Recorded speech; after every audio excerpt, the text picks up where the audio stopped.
Maria, cheia de graça, o Senhor é convosco. Bendita sois vós entre as mulheres, bendito é o fruto do vosso ventre, Jesus.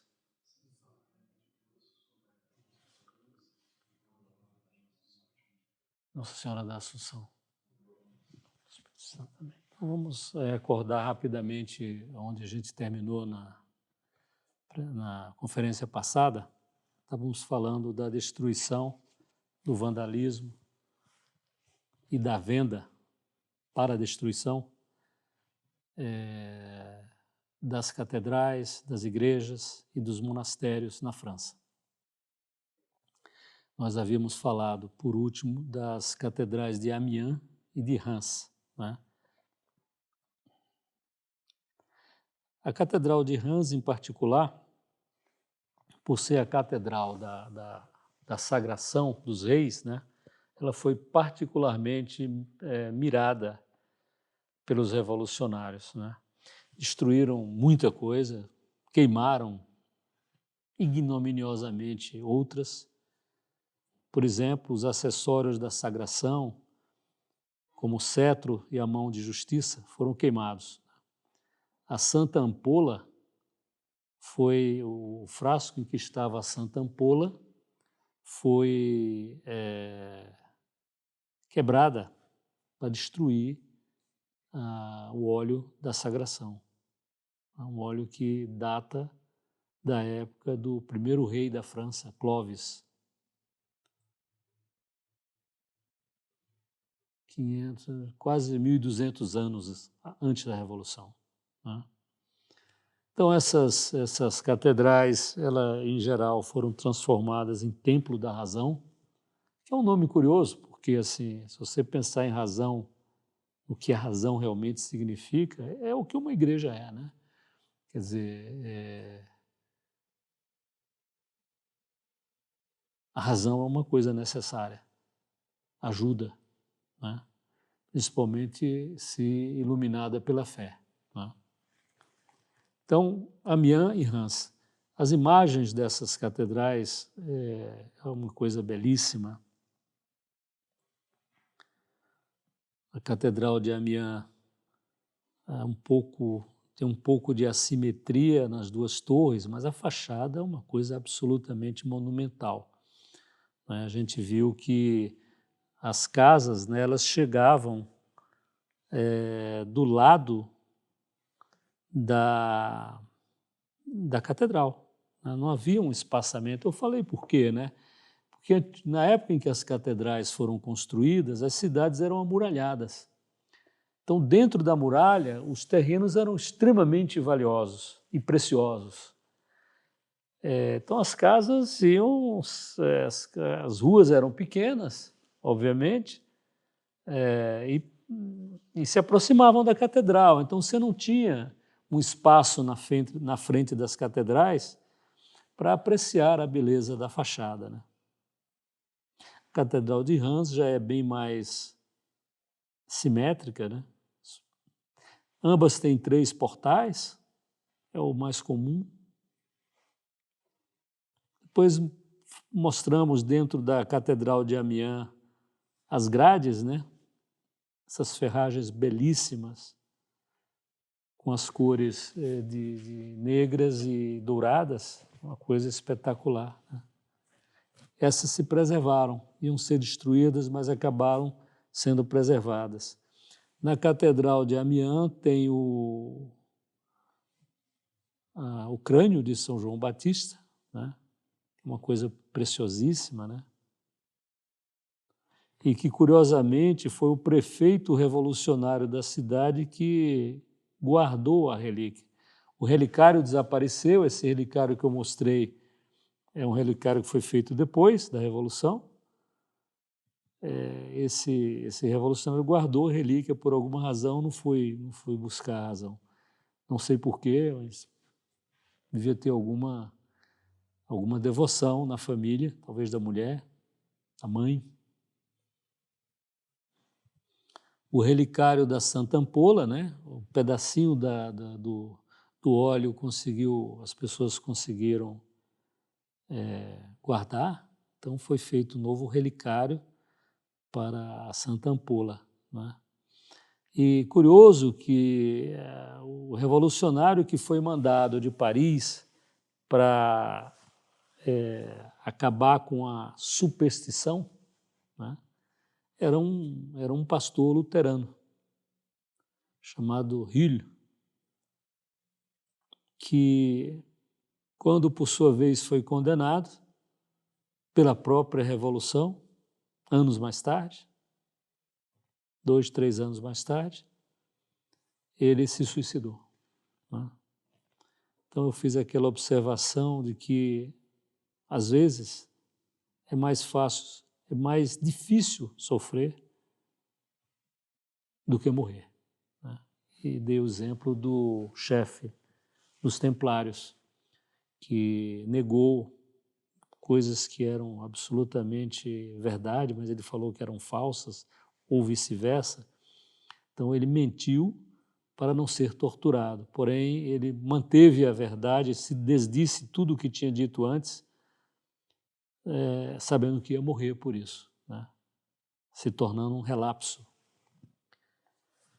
Depois eu falei do sorriso de Hans, né? Esse anjo sorrindo, que é uma das grandes belezas da Idade Média.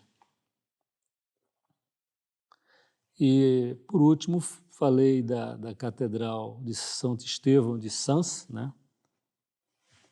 A gente vê pela imagem que os edifícios chegam perto da catedral, você não consegue ter uma visão de toda a fachada da catedral, né? Quebraram tudo, você olha a fachada de uma catedral dessa como Sens, né? Não tem nenhuma imagem, né? Foram todas quebradas. O que resta muitas vezes são restaurações que foram feitas, ou novas estátuas que foram feitas no século XIX.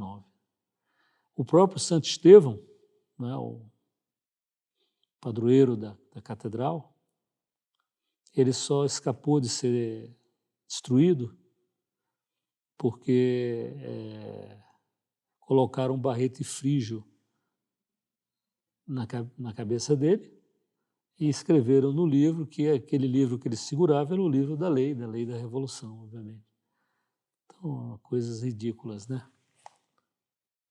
Lá em Sens tem muitas relíquias de São Thomas Becket, como eu falei, né? Eu mostrei aí as cáligas que ele usava lá, e a casula, né? Estão lá no tesouro da Catedral de Sens, né? Bom, então agora a gente vai começar a falar de outras catedrais. Primeiramente, vamos falar dessas três: Catedral de Estrasburgo, Metz e Toul. Estrasburgo tem muita história, eu vou falar um pouco mais da Catedral de Estrasburgo aqui. Primeiro, a Catedral de Estrasburgo, ela sofreu muito nas guerras religiosas, né? Os protestantes eram iconoclastas, né?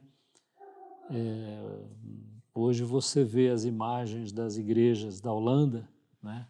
São todas nuas, né? Paredes nuas, sem pintura, sem escultura, sem relevo, porque foram todas destruídas pelos protestantes, quando eles foram assumindo o poder naquelas localidades.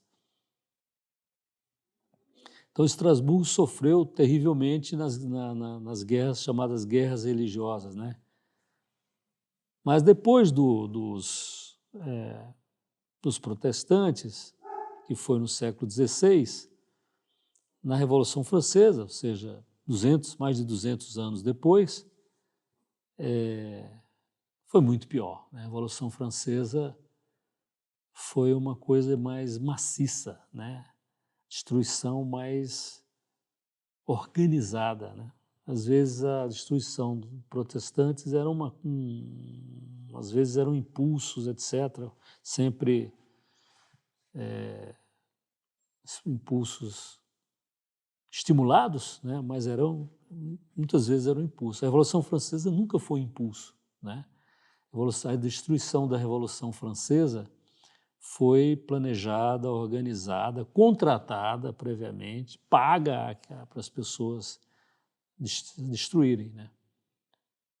Então, na Catedral de Estrasburgo foram destruídas 235 estátuas. É um negócio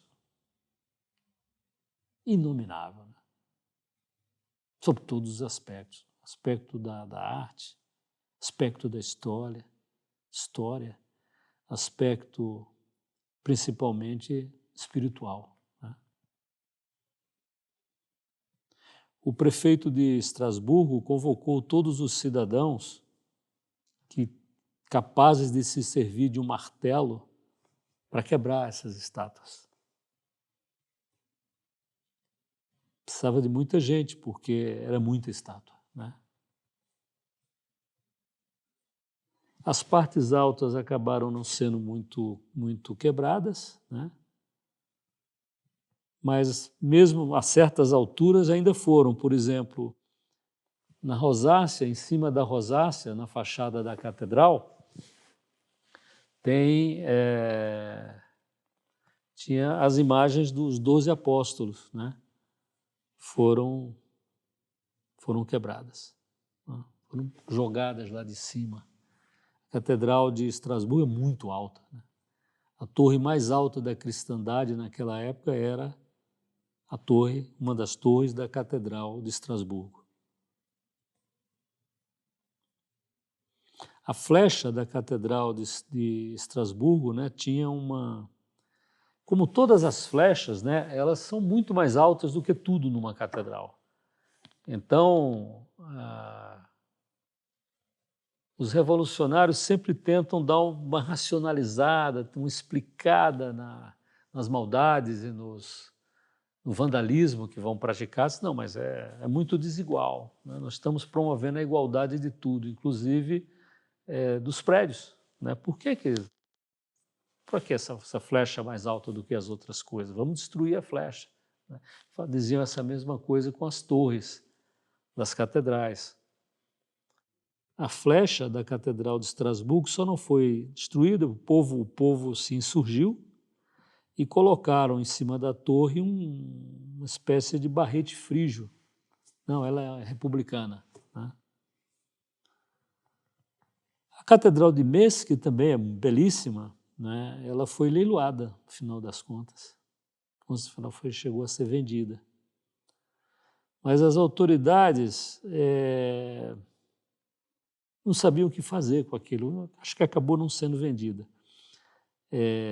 E pensaram, né, destruí-la, obviamente.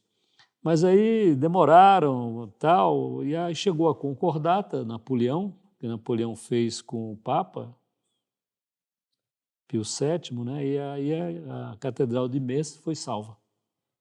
A Catedral de Tours, né, foi transformada, como praticamente todas as outras, em Templo da Razão, né? E foi vendida por um preço irrisoríssimo, de 10 mil francos, né? Eu vi esse valor, falei, não é possível, né? O Talleyrand, que foi um desses políticos mais corruptos que a Revolução produziu, um cara que foi bispo, inclusive, Talleyrand comprou um castelo por 1.500.000 francos. A Catedral de Tours foi vendida por 10 mil francos. Então daria para comprar ele sozinho 150 catedrais dessas. Eu ainda vou falar bastante sobre Talleyrand, muito mais no futuro, tá? É o exemplo da corrupção,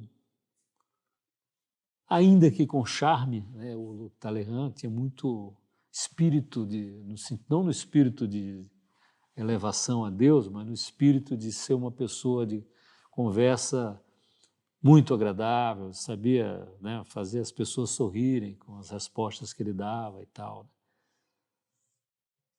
Talleyrand, aquele bispo que propôs que a Revolução pegasse os bens da igreja, para suprir as suas necessidades financeiras, né? Talleyrand, que foi o administrador dos bens da igreja na França. Não, pega isso aqui e tal, está resolvido o problema financeiro da Revolução. Poderia até estar, mesmo com essa maldade, não fosse a corrupção de muitos desses revolucionários, né? Então, aqui é uma imagem da Catedral de Estrasburgo, né? Então, a altura da torre, 142 metros, né? Então, em 1439, era a torre mais alta da cristandade. Belíssima essa catedral, né?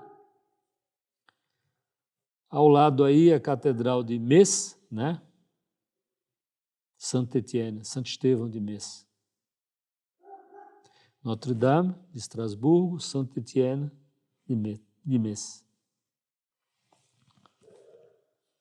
Bom, vamos falar um pouco sobre a Catedral de Estrasburgo, né? Então, eu falei sumariamente ali pouco antes agora, mas voltando. Então, nos anos 1520, havia começado já a disseminação, que foi muito rápida, do protestantismo, né? Então, a Estrasburgo está ali na fronteira França-Alemanha, né? Durante muitos séculos não era parte da França. Era parte vamos dizer assim, da área, de uma área do que depois seria a Alemanha, né? Então, houve muita disputa. Depois da Guerra Franco-Prussiana, os alemães pegaram uma região da França, né? Então, Estrasburgo voltou para a Alemanha. E na Primeira Guerra Mundial, voltou para a França. Na Segunda Guerra Mundial, quando os alemães venceram a França, voltou para a Alemanha. Depois da Segunda Guerra, voltou para a França, né? As ruas, assim, às vezes, têm escrito Rue tal, ou então, sei o que, Strasse, né? Tem, às vezes, o nome das coisas nas duas línguas. Então, eu falei, né, o luteranismo se propagou rapidamente, como um rastilho de pólvora ali na Alemanha. E o cura da paróquia de São Lourenço, lá em Estrasburgo, né, começou a fazer pregações com ideias luteranas em 1521. É muito cedo, muito rápido. E em 1524, que esse cura lá, né, ele rezou a primeira missa em alemão, na língua local, 1524. E assim, o ser humano, ele tem uma tendência, não todos, mas alguns, talvez muitos que tenham oportunidade, tem uma tendência de gostar de ser protagonista, né? Pessoas que ajudaram muito a igreja em algumas coisas, aquela coisa se resolveu mais ou menos, mas a pessoa continua querendo ser o protagonista e insistindo em outros detalhes, né? Se vê muito isso na vida. Algumas coisas que aparecerem aqui eu vou chamar a atenção para isso, né? Então, com isso, os monumentos, né, da Catedral de Estrasburgo foram sendo retirados, né, as imagens, né, os santos, etc. Tá?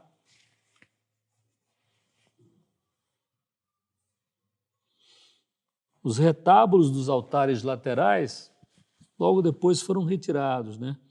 Em 1527, a catedral oficialmente fica dedicada ao culto protestante, com exceção do coro. O coro aqui era o lugar em que não os leigos, as pessoas cantavam a missa, mas é o lugar onde os cônegos cantavam as horas canônicas, né? O coro, né? Coro, palavra que vem de coração, né? Cor, né? Cœur, em francês.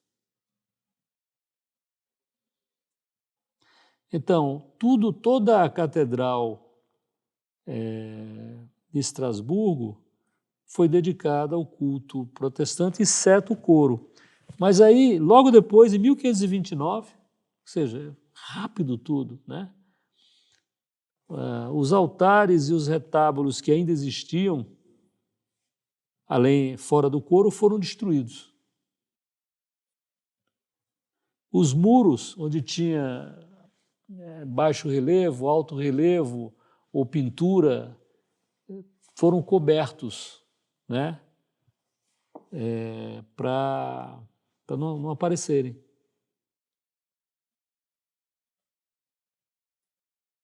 Depois, em 1531, que uma das coisas mais belas que tinha nos coros, né, eram as estalas, as cadeiras onde os cônegos sentavam, os monges sentavam para cantar nas horas canônicas. Às vezes são obras assim, obras-primas da arte ebenista, né, da arte de trabalhar a madeira. Impressionante como são belas essas coisas. Ainda existem muitas igrejas na Europa com estalas de uma beleza extraordinária. Como é que alguém consegue fazer aquilo, né? Incrustações na madeira, madeira na madeira, né? É impressionante. Isso tudo foi retirado, né? E as pedras dos túmulos também, né, foram todas substituídas por uma pedra uniforme, né? Não é por falta, não é pura coincidência que essas coisas foram acontecendo depois no nosso mundo, né? Mesmo quando o catolicismo retornou a essas cidades, né, e não volta totalmente, né?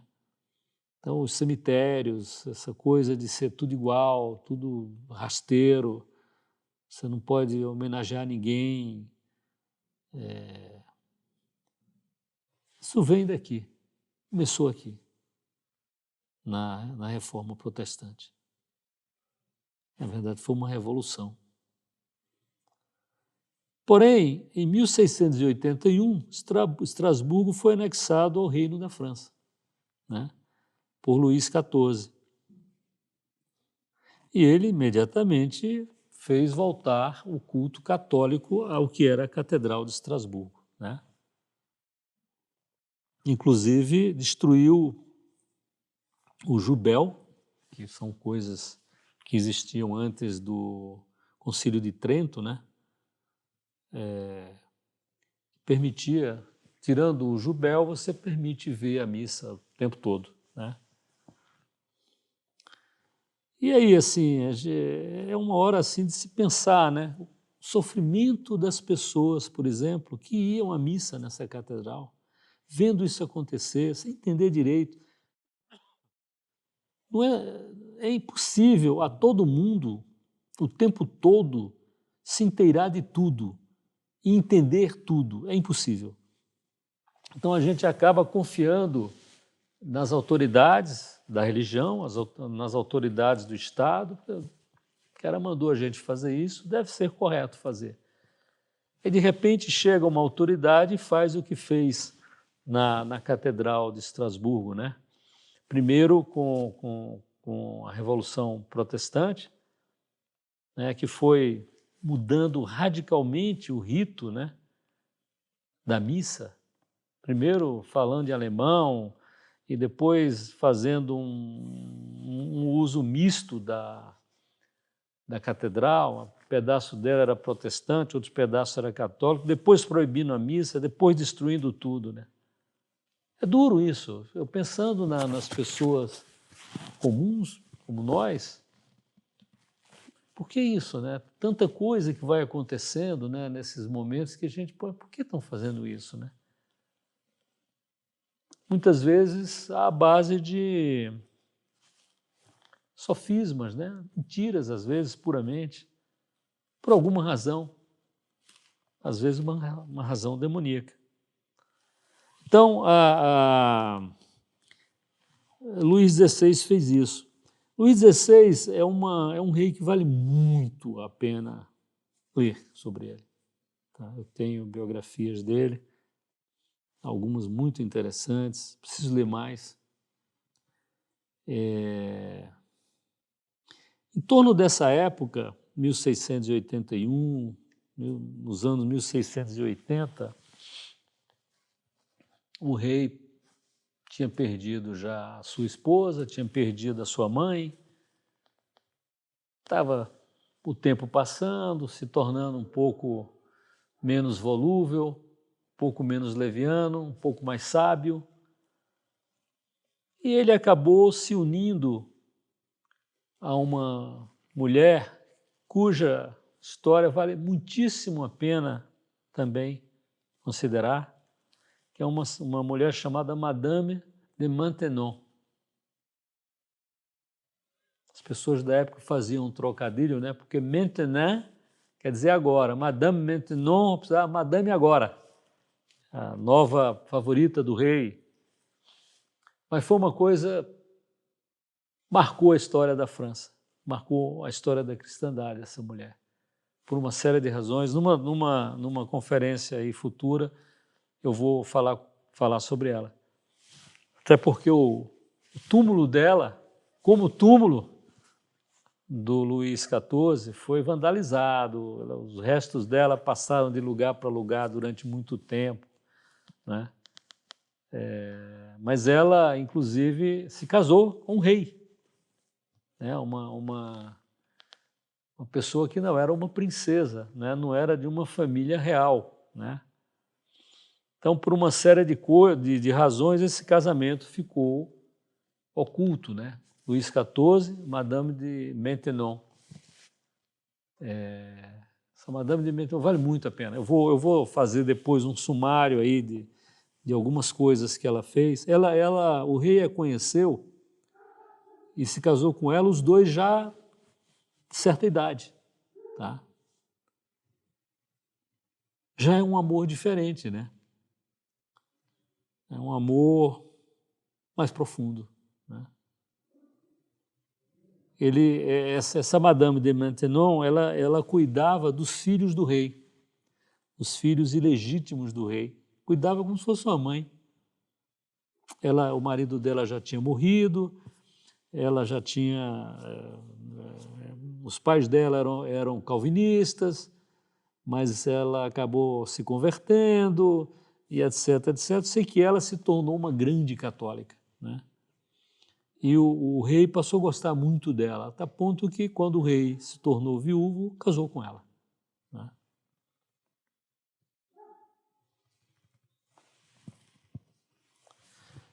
Na Revolução, né? Como é que foi Estrasburgo na Revolução? Essas coisas são interessantes, até muitas coisas que eu estou falando, a gente pode ir mudando, que tem que ser mudado, né? Mutatis mutandis, né? Aplicar para nós, né? Então, durante a Revolução, só lembrando, né, o período de outubro, novembro de 1789, Talleyrand, que era bispo de uma cidade chamada Autun, Talleyrand propôs à Assembleia Constituinte, né, a colocar os bens da igreja à disposição da nação. Que coisa, que traição, né? E um demagogo chamado Mirabeau, né, um cara que era um nobre, né, era um nobre, mas era um nobre que acabou liderando o terceiro estado, que é o estado do povo, vamos dizer, né? Os três estados o clero, o mais importante, segundo, a nobreza, terceiro, o povo. Então, o Talleyrand, obviamente, ele era deputado pelo clero, Mirabeau apesar de ser nobre, acabou entrando e apoiando o povo e se juntando ao povo, ao terceiro Estado, né? Então, Mirabeau, ele apoiou a proposta do Talleyrand, né? Dizendo, não, o cristianismo primitivo era de uma simplicidade muito grande, vamos voltar à simplicidade. Ou seja, é muito simples você tomar decisão para os outros, né? Onde o ônus está em cima dos outros. Não, você não precisa disso, basta fazer uma refeição por dia, tal, né? Sim, mas eu sou eu, né? Por que você está decidindo isso para mim, né? Isso é um Mirabeau, né? Agora, o cardeal de Rohan, que não era nada bom, é isso que eu queria depois fazer aqui algum comentário, que era o cardeal, o bispo, o arcebispo, né, o bispo de Estrasburgo, né? Ele tentou subornar o Mirabeau. Mirabeau era uma pessoa subornável, né? Não, eu te dou tanto. Era muito rico, né? Essa região da França, o norte da França, é muito rico, né? Se tornou muito mais rico do que o sul por uma série de razões históricas.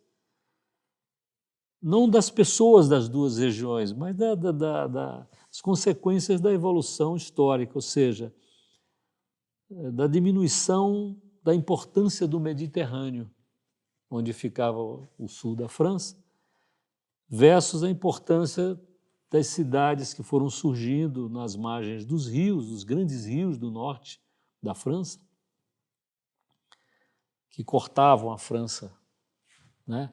No sul, os rios cortam a França para cair no Mediterrâneo, né? No norte, eles cortam a França e a Alemanha para cair no Mar do Norte, né?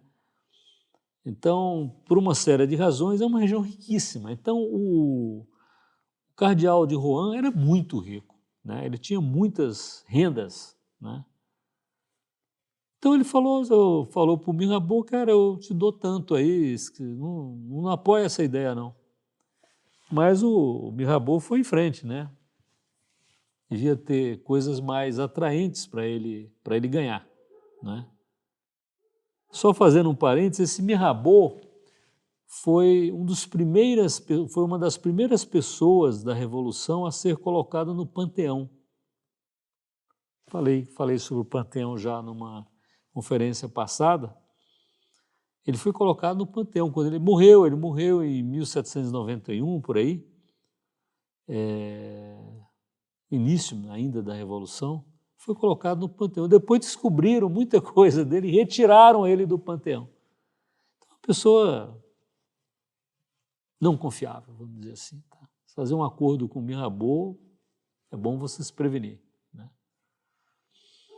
Então, em junho, né, de 1790, quando entrou em vigor a Constituição Civil do Clero, né, uma das grandes catástrofes, uma das grandes maldades, entre as muitas que a Revolução Francesa fez, foi essa Constituição Civil do Clero. Você tinha que fazer um juramento a ela, em que basicamente você se tornava um cismático, porque esse juramento era no sentido de que eu vou obedecer ao Estado francês e não ao Papa. O Papa é o Estado francês e não o Estado do Papa, né?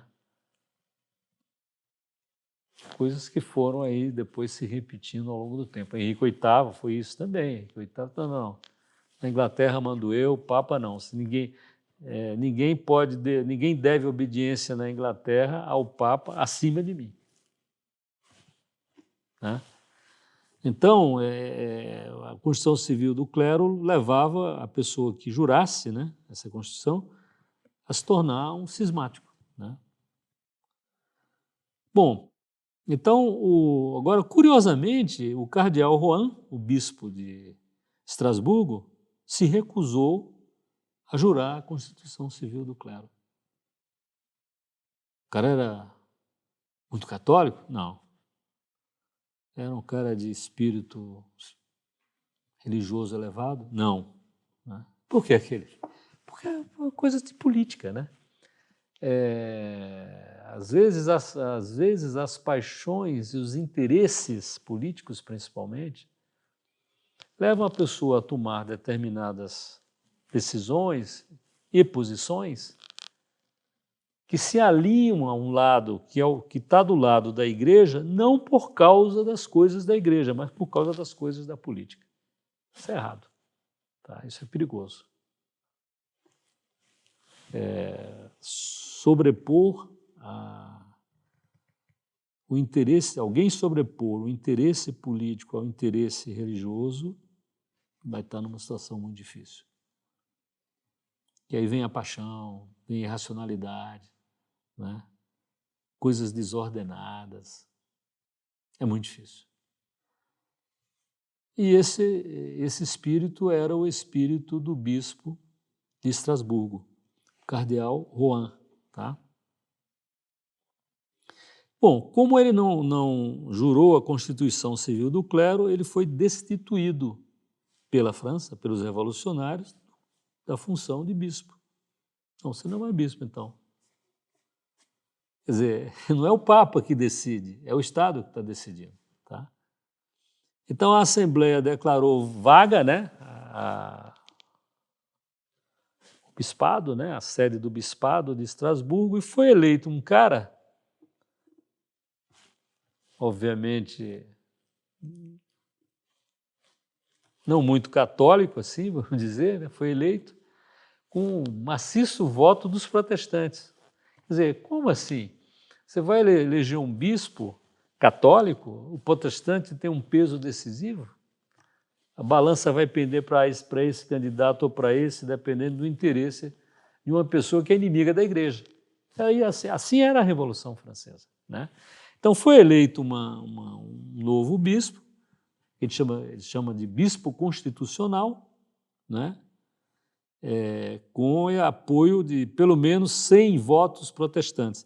Então, votaram 654 pessoas, o cara que ganhou teve 317 votos, inclusive uma centena desses 300 eram protestantes. Né? Então, o cura da catedral nem assistiu à sagração do bispo, que obviamente era inválida, a entronização do bispo, que obviamente era inválida. Né? Bom, isso nós estamos aí em 1791. Tá? Em 1792, começaram a arrancar os brasões, as coroas, os cetros das estátuas. Não as estátuas ainda, mas coisas que estavam ligadas às estátuas. Tá? Depois vieram dois deputados, né, mandados pela Assembleia da França, para destruir o resto das estátuas, né, da catedral. Então, entre 7 e 9 de dezembro de 1793, aquelas 235 estátuas foram destruídas. Tá? Como eu falei, né, o madeiramento do couro belíssimo foi destruído, arrancado e queimado. Os epitáfios dos túmulos foram martelados, aquelas letras em relevo, você martelava, dá para arrancar, mas você martela. Os metais todos dos ornamentos, dos túmulos, das estátuas, etc., também foram todos retirados para serem fundidos. Tá? Então, eu aqui fazer uma observação de uma coisa que está acontecendo hoje, e é uma das grandes catástrofes da história e da arte no Brasil, hoje, e em outros lugares do mundo. A quantidade de leilões feitos hoje é muito grande por causa da internet, facilitou demais. Os preços são razoáveis, muitas vezes, a não ser que tenha alguém que queira de qualquer maneira aquele objeto, vai sair normalmente sai por um preço razoável. Então, às vezes, quando um leiloeiro coloca no leilão uma peça, por exemplo, de prata, isso tem ocorrido demais. da pena. Às vezes, o preço da prata, sem contar a arte, né, o trabalho de ourivesaria em cima da prata, o valor histórico, o valor de estimação. Se ninguém der o lance, chega lá um prateiro e compra se o preço estiver mais baixo do que o valor da prata no mercado. Ele compra aquilo para derreter. O que está sendo perdido no Brasil, com certeza, sou testemunha, mas em tudo que é lugar, né, para derreter a prata, né, e o ouro, né, é uma coisa inacreditável. É um trabalho feito durante muito tempo por grandes ourives, é derretido, né?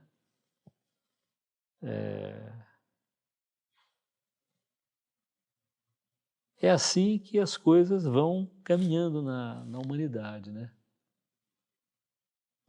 Às vezes tem um faqueiro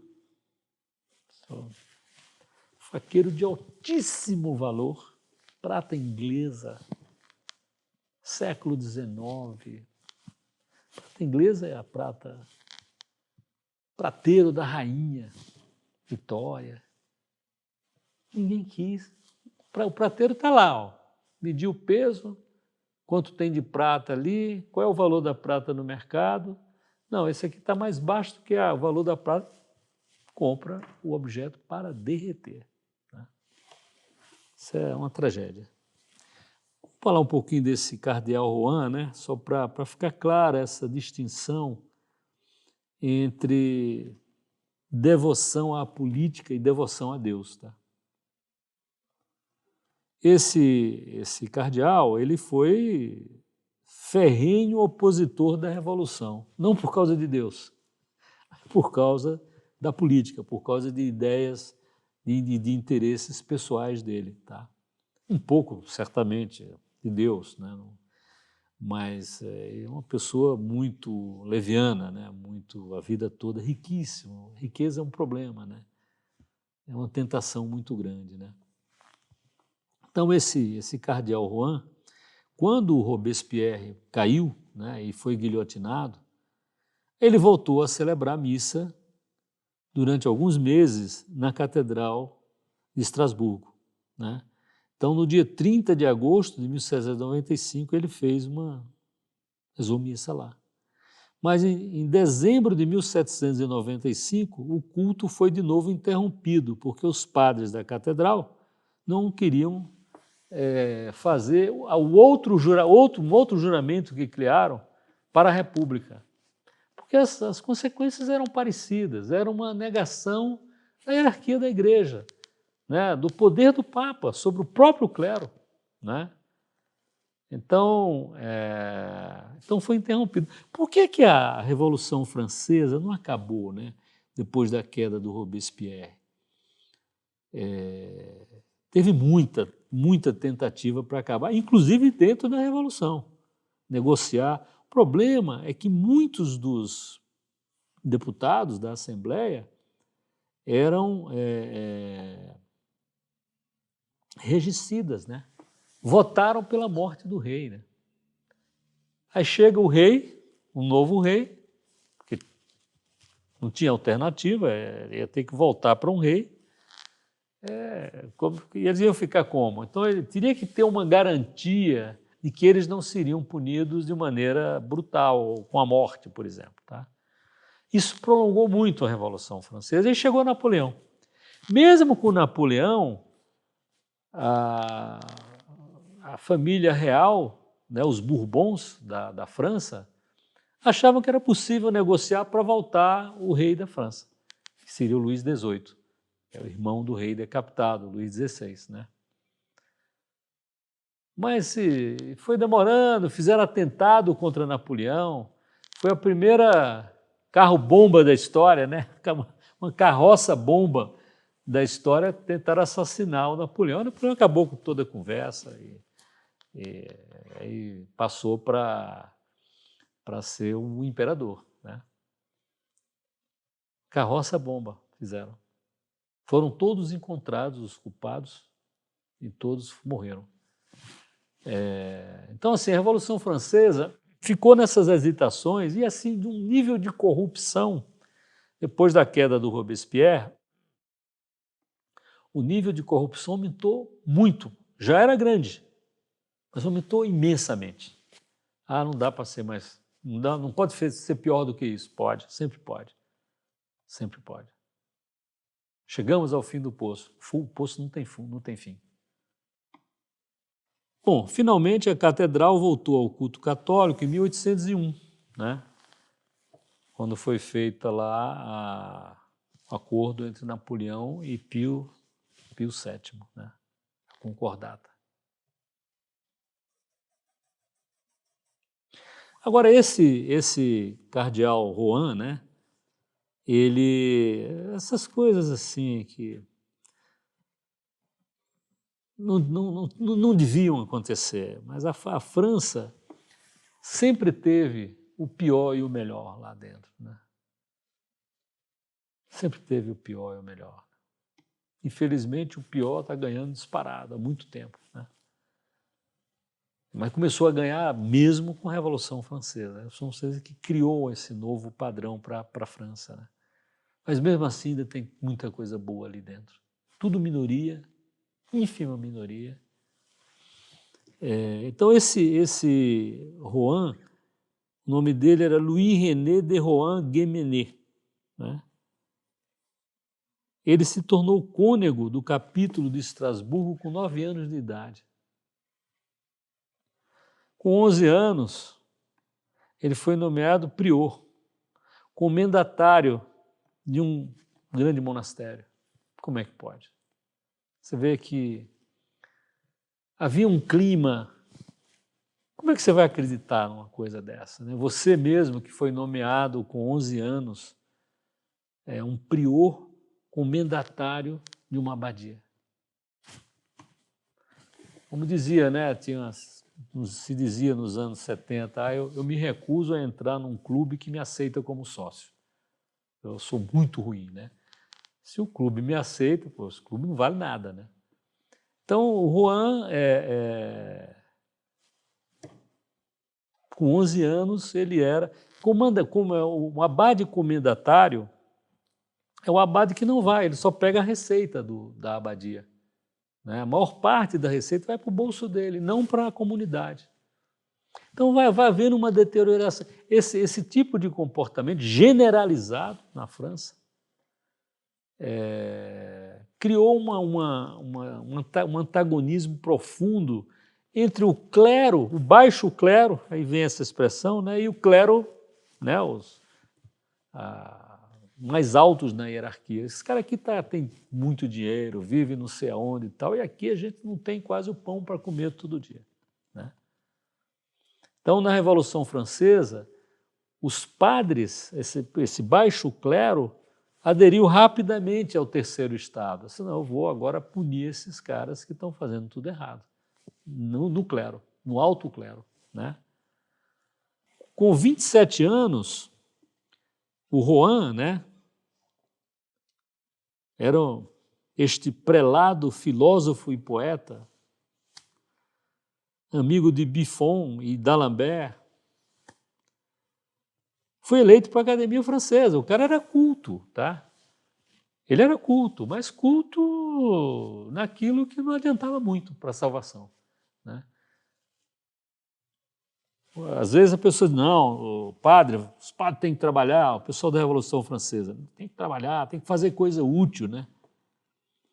Coisas que os revolucionários dos Estados Unidos, quando estavam na Guerra de Independência, tinham essa história também, eram muito influenciados pela Revolução Francesa, né? Não pela Revolução Francesa, mas pelo espírito dos filósofos, do chamado iluminismo, né? Do século XVIII, né? Tem que fazer o padre tem que acabar com os monastérios, essa história de ficar aí sem fazer nada, né?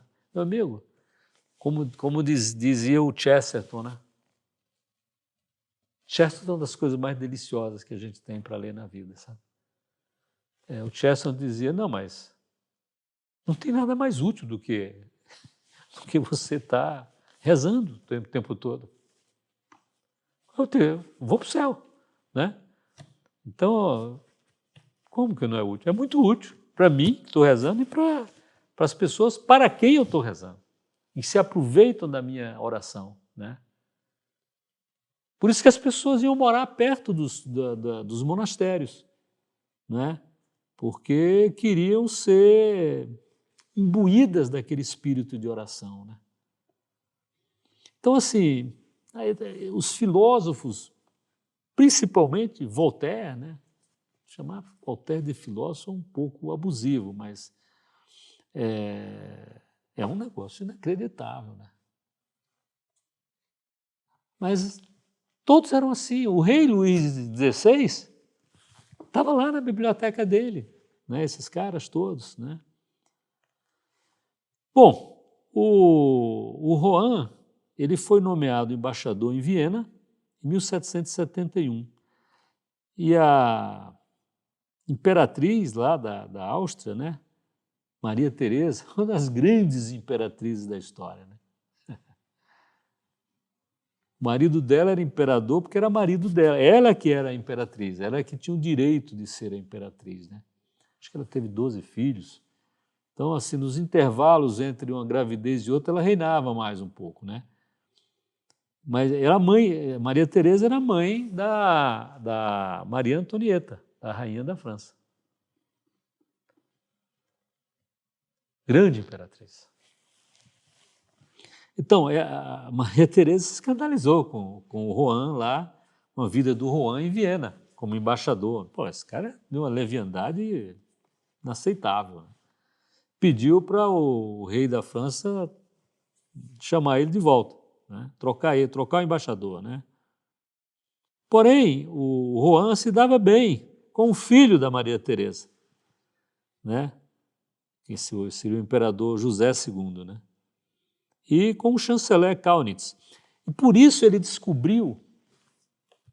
o Rohan descobriu a trama dos 3 países, a Áustria, a Prússia e a Rússia, para tomar a Polônia e cada um ficar com um terço lá, o seu pedacinho da Polônia, né? E ele falou isso para quem? O Rohan? Para Madame de Barry, que era a favorita do Luís XV. Então, o Rohan, ele expôs a Maria Teresa, mãe da rainha, que seria depois a rainha da França, Maria Antonieta, né? Ao ridículo, pô, pai, ela tá tramando, né, com a Rússia, que não é católica, com a Prússia, que também não é católica, para tomar a Polônia, que é católica. Que história é essa? Então, quando a Maria Antonieta soube que ele que divulgou essa história lá na França, cortou relações com o Rohan. E o Rohan, ele achava que o dinheiro resolvia qualquer coisa, né? O suborno resolvia qualquer coisa, né? Como é que eu recupero a consideração da rainha da França? E as pessoas, sempre tem gente muito mais esperta do que nós. Em geral, nós somos muito bobos nessas coisas. Mas tem gente muito esperta, pois, que faz uma trama e chega para o Rohan. Eu estou resumindo uma história que foi uma das coisas mais escandalosas que teve na corte da França, já de Luís XVI. Uma pessoa disse, não, olha, compra um colar que tinha 540 diamantes, 540 diamantes, e custava 1,6 milhões de libras, mais do que o castelo que o Talleyrand comprou. 1.600.000 libras. O cara comprou. Achando que a rainha tinha dito, disseram para ele, não, a rainha gostaria de ter esse colar e tal, ele comprou para dar para ela. Só que a trama foi assim, o colar sumiu. entre ele pagar, pega aqui com os ourives e não sei o quê, para entregar para o cardeal, alguém entregar para a rainha, o colar sumiu. 1,6 milhões de libras. Então foi um escândalo. Como assim? Para mim, eu não pedi nada disso. A rainha ficou indignada, né? Ele foi preso, tá? O Rohan foi preso por causa disso, o rei mandou prender. Passou quase um ano na Bastilha, foi embastilhado, né? O termo francês é embastiller. Foi embastilhado, passou quase um ano lá, foi julgado, né? Quem julgava na França, no antigo regime, era o parlamento. Tinha o que se chamava parlamento, era para fazer julgamentos, assim. Inocentou o cara. Eles não gostavam, isso é uma atitude corporativista do parlamento. Pô, peraí, esse cara é dos nossos, né? E contra o rei, e contra a rainha, principalmente, que era muito impopular, né? A rainha fez muita bobagem ao longo do tempo, ao longo da vida. Maria Antonieta. Ela só se recuperou e realmente de uma maneira extraordinária na hora da desgraça, né? Depois da revolução, né? A fuga do rei e da rainha, etc., né? E principalmente nos últimos dias dela, foi um negócio muito edificante. Maria Antonieta. O testamento dela é inacreditável, é muito belo, né? Então esse Rohan era isso. Então assim, como é que uma coisa dessa vai edificar os cristãos, né, na nobreza, né? Pô, o cardeal de Rohan, né? Bom, Toul, que é a terceira catedral, Toul, Metz e Estrasburgo, né? Então Toul, eu coloquei aí a fachada dela, né? Sofreu bastante, né? Você olha aqui, você não vê nenhuma escultura na fachada. Que coisa.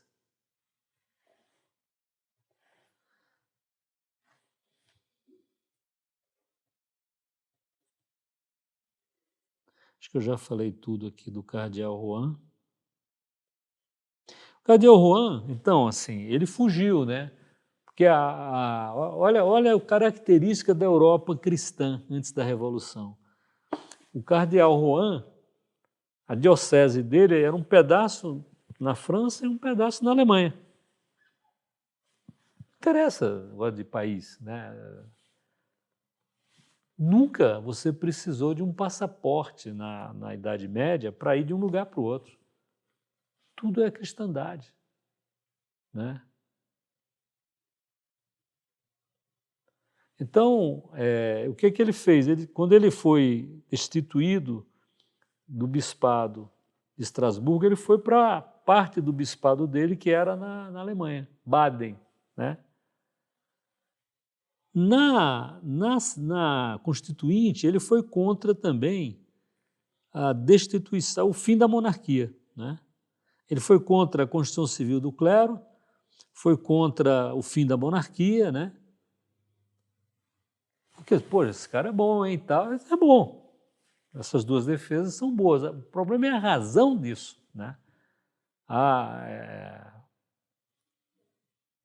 Tinha muito a ver com Deus, né? Esse aqui é o ponto. Esse aqui é o problema da nossa vida. A gente pega coisas simples para defender e coisas que a gente não tem controle, né? A pessoa que eu estou defendendo fez uma bobagem amanhã, e aí? Né? Deus não faz bobagem, Deus só faz o que é certo, né? E só permite o que é bom para nós. Então, quando a nobreza foi também abolida, não existe mais nobre, você não tem nenhum privilégio mais, a nobreza perdeu todos os privilégios. Então, assim, foi aí que ele se exilou na parte da diocese dele, que era na Alemanha, em Baden. E aí ele começou a ter contato com os emigrados, as pessoas que saíram da França e primeiro foram para os países vizinhos. Isso vai acabar, isso vai passar. Não passou tão cedo, né? Foram 26 anos para terminar tudo isso aí. A Revolução Francesa em todas as suas fases, Napoleão, derrota de Napoleão, né? A Revolução começou em 1879, Napoleão foi derrotado pela última vez em Waterloo em 1815. É muito tempo. É muito tempo. Os que fugiram logo, os irmãos do rei Luís XVI, fugiram logo. Carlos X e Luís XVIII. Eles fugiram cedo, né? 1790 e 1791 já tinham ido embora, né? Muitos nobres já tinham fugido. Então, quando o cardeal Rohan fugiu, ele se juntou a essas pessoas, né? E começou a ajudar esses emigrados a se rebelarem, a fazerem uma resistência contra o governo francês, né? E, obviamente, como todos os emigrados, ou quase todos, né? O cara fugiu primeiro para pertinho. A Revolução começou a avançar, a tomar. O exército revolucionário começou a expandir a fronteira da França, o domínio sobre outros países. Apesar da declaração solene, nós não queremos conquistar ninguém, etc. Tal. Conquistaram toda a Europa, né? Toda a Europa. Então, mentira é o básico da política, né? Como eu falei na última vez, né? Nunca se mente tanto quanto antes de uma eleição, durante a guerra e depois de uma pescaria. O Clemenceau que falou isso. Nisso ele estava certo. Muitas coisas ele não era certo, mas isso aí ele estava certo. Bom, a Catedral de Troyes e a Catedral de Chalon-sur-Marne, né? Catedral de Troyes tem umas coisas bem interessantes, não sei ver se eu consigo, vou tentar falar hoje aqui, pelo menos essas duas aqui. A Catedral de Troyes perdeu toda a escultura da sua fachada, para variar. Quase todas perderam quase tudo da fachada. Muitas perderam quase tudo também das laterais e dentro também das catedrais e das igrejas, né? Mas a Catedral de Troyes, além de tudo, né, ela tinha um dos tesouros mais ricos da França. Tesouro não é ouro e tal, são coisas importantes para o culto, né, que ficam reservado no lugar chamado Tesouro da Catedral. O Tesouro da Catedral de Troyes era uma coisa excepcional. Por exemplo, tinha relíquias de Santa Helena, de Santa Matia, a gente, em geral, nunca ouviu falar, mas é a padroeira de Troyes. Santa Margarida, pedaço da verdadeira cruz, que veio de Constantinopla no tempo da Quarta Cruzada, o crânio de São Filipe, muita coisa tinha em Troyes, né? O crânio de Saint-Loup. Então, os relicários foram todos destruídos, né? Arrancadas as pedras preciosas, ou não sei o quê, os metais, o ouro, a prata que tivesse nele, foi derretido. Tá? As relíquias foram jogadas assim, numa fogueira acesa. Que maldade. As imagens de estátuas de 8 bispos santos de Troyes, que ficavam dentro da catedral, nas colunas, colados nas colunas, né? Adoçados às colunas, foram quebradas. O chefe desse bando que fez isso, que fez esse vandalismo na Catedral de Troyes, foi preso, foi acusado de destruir obras de arte, porém foi inocentado. Esse pessoal enviou para a convenção um carregamento de ouro e prata e pedras preciosas. A convenção adorava isso, né? Servia muito, às vezes, muita coisa dessa desaparecia. A Catedral de Chalon-sur-Marne também teve esses mesmos problemas. O do Gibet, ela tinha um jubel, né, lá, que desapareceu. As esculturas dos portais foram marteladas sem piedade e seus vitrais quebrados. Quando eu coloco esses númerozinhos depois, é a página desse livro aqui, Le Vandalisme de la Révolution. Tá? Boa parte do que eu coloquei aí, eu tirei primeiro desse livro, né, e depois eu fui tirando coisas de outros livros, de outras referências, e inclusive da Wikipedia, né, com bastante cuidado, mas da Wikipedia. E eu pago para a Wikipedia por causa disso. Eu acho que é justo que pague, porque eu uso bastante. Aí são relíquias que estão lá em Troyes, né, na Catedral de Troyes, ainda hoje. É um relicário de São Bernardo, né, pai espiritual dos Templários, com as relíquias de seu crânio e do seu fêmur. Está aí. E aqui à direita uma relíquia de São Pedro, um dente. Aqui a catedral de Troyes se chama Catedral de São Pedro e São Paulo. As duas torres na fachada, que a gente vê olhando na fachada de Troyes, uma seria a torre de São Pedro, que é essa que está aí ainda de pé, a de São Paulo nunca foi construída. Você vê a fachada, não tem nada, né? Não tem nada.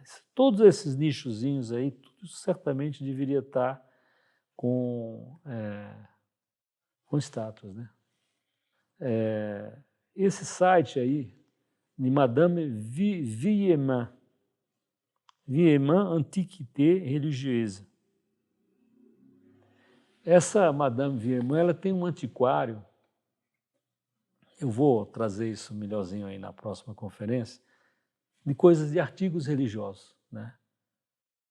Então, ela é muito boa nisso. Ela tem casulas, tem todos os paramentos, inclusive de altar para aquela casula, né? Muitos objetos religiosos, né? Ela tinha uma loja em Paris, mas ela foi embora, né? Com medo lá, o ambiente que estava ficando em Paris. Isso já tem 10 anos, ou mais de 10 anos talvez, que ela... Não, certamente mais de 10 anos. Que ela mudou com medo dos imigrantes, aquela coisa tal, né? Eu conheci a loja, o ateliê dela, a loja dela, o antiquário dela, em Paris e em Troyes. Então, os preços são muito razoáveis. Ela pegava aquelas casulas antigas que já tinham um defeitozinho, ela restaurava, né? Então, muitas dessas casulas dela estão aqui, muitas. Ela pregava no lugar da seda, a seda vai puindo, né? Você vai usando, ela vai puindo, vai. Então ela trocava a seda, porque perto da região de Troyes tem Lyon, que é o grande produtor de seda da França, né? Cidade riquíssima, né? Belíssima, né? Então assim, o antiquário dela foi uma bênção para nós, tá? Graças a Deus, conseguimos pegar aí várias coisas dela. Isso aqui é a Catedral de Santo Estevão, de Chalon-sur-Marne, né? Obviamente a fachada não é da Idade Média, obviamente. Em 1115, São Bernardo foi ordenado aí, na Catedral de Saint-Étienne de Chalon-sur-Marne. Foi ordenado nas mãos de um amigo dele, o Monseigneur Guillaume Champeau, né? Aí você dá uma olhada nessa fachada, não tem uma estátua, mas tinha. Então, cada nicho desse, se olhar em cima, tem dois nichos, tem a rosácea, né? E do lado duas colunas de cada lado da rosácea, e tem dois nichos, né? Um de cada lado, né? Tinha estátuas aí que foram destruídas na Revolução. E no topo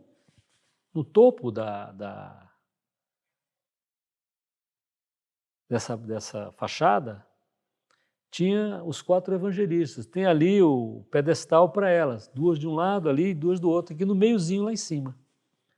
Cada lado do meio ali tinha. Então, tudo destruído, né? É o que a Revolução Francesa fez, tá? Nós vamos começar na próxima conferência com essas catedrais, né, de Autun, Mâcon, Senlis e Laon. E vocês vão ver que coisa extraordinária que tem. A pretexto de falar da Catedral de Autun, eu vou falar disso aqui, ó. Isso aqui é o Hôtel Dieu, né, um hospital de Bona. Olha que negócio. Um indivíduo construiu isso daí para cuidar dos pobres. Em 1450, por aí,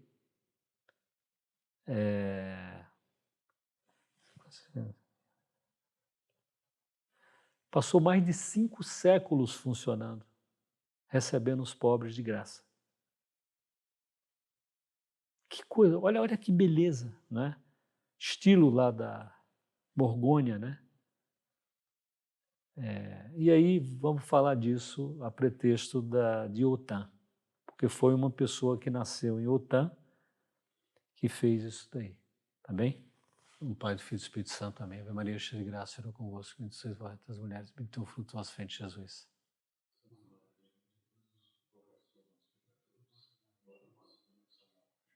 Nossa Senhora da Assunção.